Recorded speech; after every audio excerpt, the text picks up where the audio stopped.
Assalamualaikum warahmatullahi wabarakatuh. Perkenalkan, saya Quratul Mutmainnah dari kelompok 6 akan membawakan materi mengenai faktor persekutuan terbesar atau FPB dan kelipatan persekutuan terkecil atau KPK. Nah, pertama-tama kita akan membahas apa itu FPB. Sejak di sekolah dasar, kita sudah mengetahui bahwa FPB adalah singkatan dari faktor persekutuan terbesar. Misalkan di sini kita ambil sebagai contoh yaitu 30 dan 25. Faktor-faktor dari 30 adalah bilangan-bilangan yang dapat membagi habis 30, yaitu 1, 2, 3, 5, 6, 10, 15, dan 30. Sedangkan faktor-faktor dari 25 adalah 1, 5, dan 25. Nah, selanjutnya kita lihat faktor-faktor yang sama di antara keduanya. Ada 1 dan 5. 1 dan 5 ini disebut sebagai faktor persekutuan.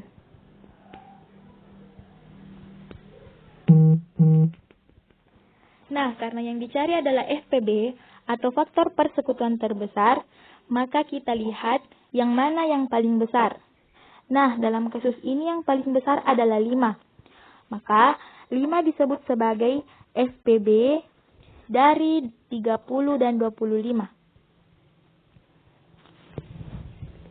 FPB dari 25 dan 30 dapat kita tuliskan dalam notasi seperti yang tampak pada layar, yaitu dalam kurung 25,30 sama dengan 5, yang dapat dibaca FPB dari 25 dan 30 adalah 5.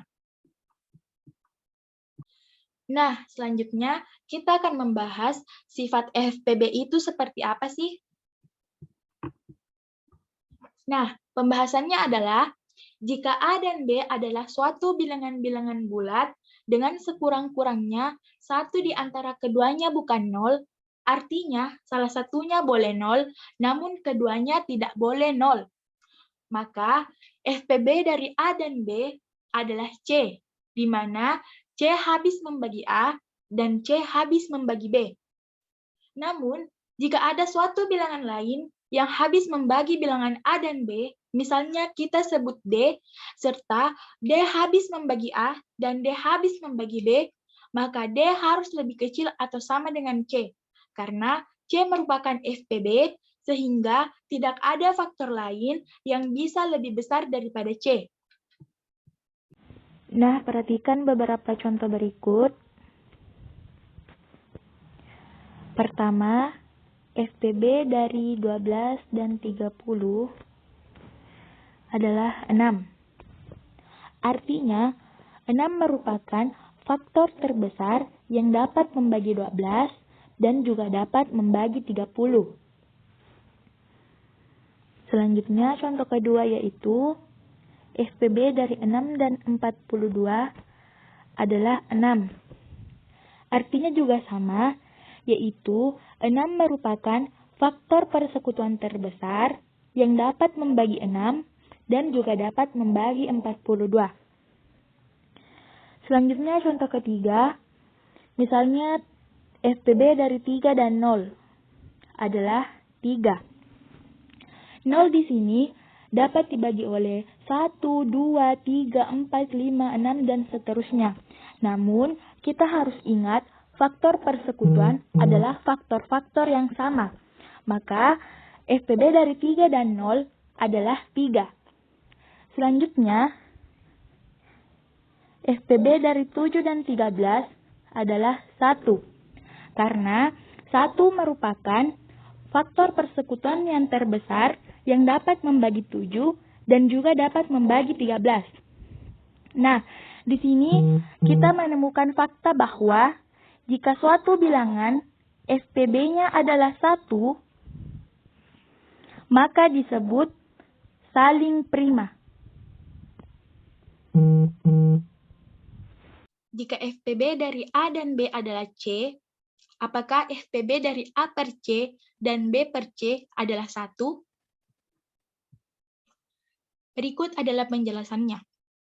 Misalkan, FPB dari A per C dan B per C adalah D, dengan D lebih besar atau sama dengan 1, maka D habis membagi A per C dan D habis membagi B per C. Bisa dituliskan menjadi A per C sama dengan M dikali D, di mana M di sini adalah suatu bilangan yang dikalikan dengan D. Ini merupakan sifat keterbagian, sehingga didapatkan A sama dengan M dikali C dikali D. Begitu pula dengan B per C sama dengan N dikali D, di mana N di sini adalah suatu bilangan yang dikalikan dengan D, sehingga didapatkan B sama dengan N dikali C dikali D. Perhatikan bahwa di dalam A maupun B mengandung C dikali D, maka dapat dikatakan bahwa C kali D merupakan faktor persekutuan dari A dan B. Karena FPB dari A dan B adalah C, maka CD lebih kecil atau sama dengan C, sehingga D lebih kecil atau sama dengan 1.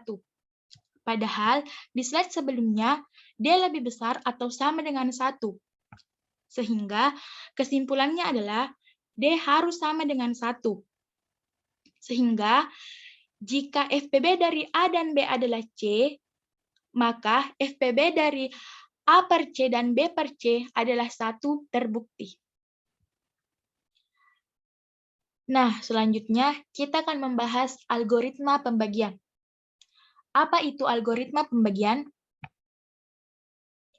Dengan menggunakan FPB, kita bisa mencari algoritma atau prosedur untuk mencari sisa hasil bagi, di mana seperti yang tertera pada layar, B sama dengan A dikali H ditambah S, di mana B adalah suatu bilangan, dan A adalah suatu pembagi, H adalah hasil bagi, dan S adalah sisa hasil bagi.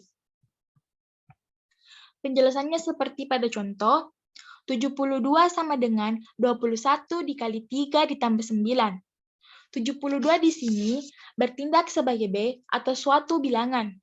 Sedangkan 21 bertindak sebagai A atau suatu pembagi, dan 3 bertindak sebagai H atau hasil bagi, dan 9 bertindak sebagai sisa hasil bagi atau S. Perhatikan bahwa FPB dari 72 dan 21 sama dengan FPB dari 21 dan 9 adalah 3. Nah, mengapa bisa demikian? Jika B sama dengan A dikali H ditambah S, apakah FPB dari B dan A sama dengan FPB dari A dan S? Mari kita buktikan. Misalkan FPB dari B dan A sama dengan C, dan FPB dari A dan S adalah D, maka C habis membagi B, dan C habis membagi A. Karena B sama dengan A dikali H ditambah S, maka C habis membagi S. Ini merupakan sifat keterbagian. Jadi, C habis membagi A, dan C habis membagi S. C adalah faktor persekutuan A dan S dengan FPB dari A dan S adalah D. Didapatkan C lebih kecil atau sama dengan D. Selanjutnya, FPB dari A dan S adalah D. Maka D habis membagi S dan D habis membagi A. Karena B sama dengan A dikali H ditambah S, maka D juga habis membagi B. Jadi, karena D habis membagi A dan D habis membagi B, maka D itu faktor persekutuan dari A dan B. Dengan FPB dari A dan B adalah C, maka D lebih kecil atau sama dengan C. Kita sudah dapat dua fakta dari peninjauan kita, yaitu C lebih kecil atau sama dengan D, dan D lebih kecil atau sama dengan C. Maka dapat ditarik kesimpulan bahwa yang memenuhi adalah C sama dengan B. Maka FPB dari A dan B sama dengan FPB dari A dan S jika B sama dengan A dikali H ditambah S. Selanjutnya kita masuk kepada contoh. Carilah FPB dari bilangan bulat yang nilainya besar. Contohnya FPB dari 1525 dan 425. 1525 dapat kita jabarkan menjadi 3 dikali 425 ditambah 250. Sehingga didapatkan FPB dari 1525 dan 425 sama dengan FPB dari 425 dan 250. Selanjutnya, 425 kita jabarkan menjadi 1 dikali 250 ditambah 175. Sehingga kita dapatkan FPB dari 425 dan 250 sama dengan FPB dari 250 dan 175. Lalu, 250 kita jabarkan menjadi 1 dikali 175 ditambah 75, sehingga kita mendapatkan FPB dari 250 dan 175 sama dengan FPB dari 175 dan 75. Selanjutnya, 175 dijabarkan menjadi 2 dikali 75 ditambah 25. Sehingga FPB dari 175 dan 75 sama dengan FPB dari 75 dan 25. Terakhir, FPB terakhir 75 dijabarkan menjadi 3 dikali 25 ditambah 0. Karena sisa hasil baginya sudah 0, maka FPB-nya sudah dapat kita cari, yaitu FPB dari 75 dan 25 sama dengan FPB 25 dengan 0. Maka FPB-nya adalah 25. Nah, selanjutnya kita masuk ke KPK. Apa itu KPK? KPK adalah singkatan dari kelipatan persekutuan terkecil. Nah, misalkan di sini kita ambil contoh 2 dan 3. Kelipatan dari 2 yaitu 2, 4, 6, 8, 10, 12, 14, 16, 18, 20, dan seterusnya tak terbatas. Sedangkan kelipatan dari 3 yaitu 3, 6, 9, 12, 15, 18, 21, dan seterusnya tak terbatas. Nah, sekarang kita tandai kelipatan yang sama antara 2 dan 3. Ada 6, selanjutnya ada 12, 18, dan pasti akan ada kelipatan yang sama lagi karena jumlahnya tak terbatas. Nah, 6, 12, 18, dan seterusnya sama seperti dalam FPB bahwa kelipatan yang sama disebut kelipatan persekutuan.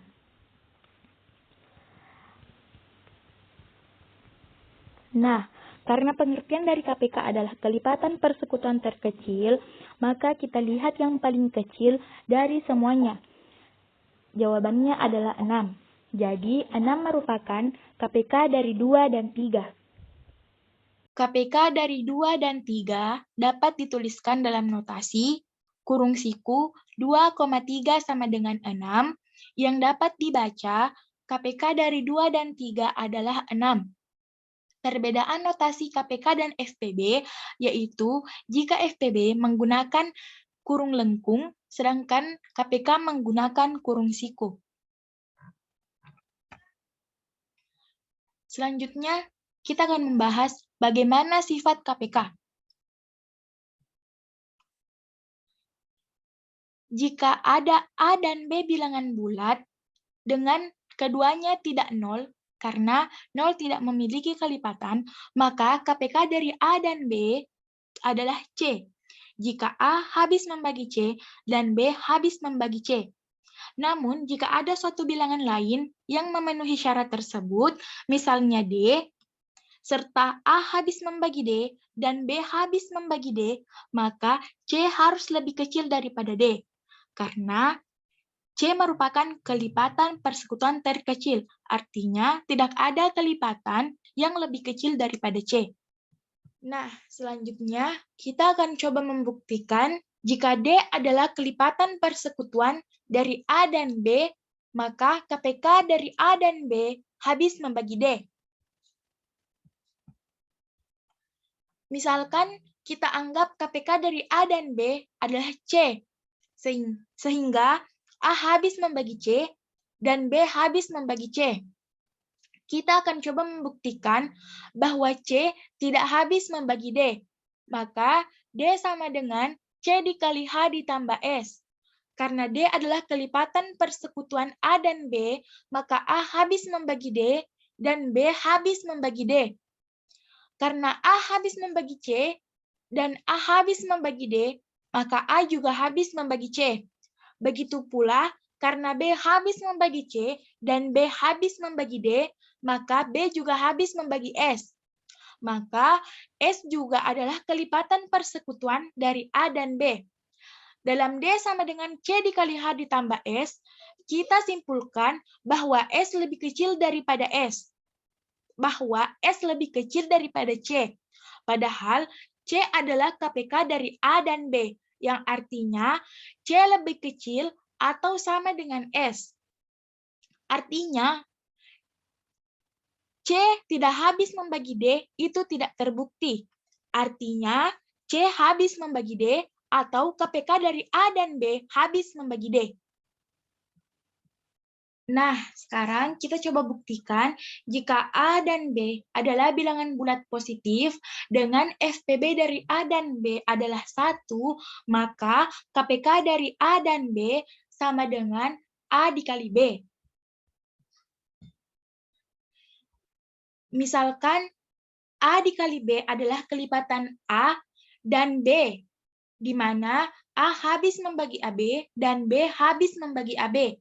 Maka KPK dari A dan B habis membagi AB.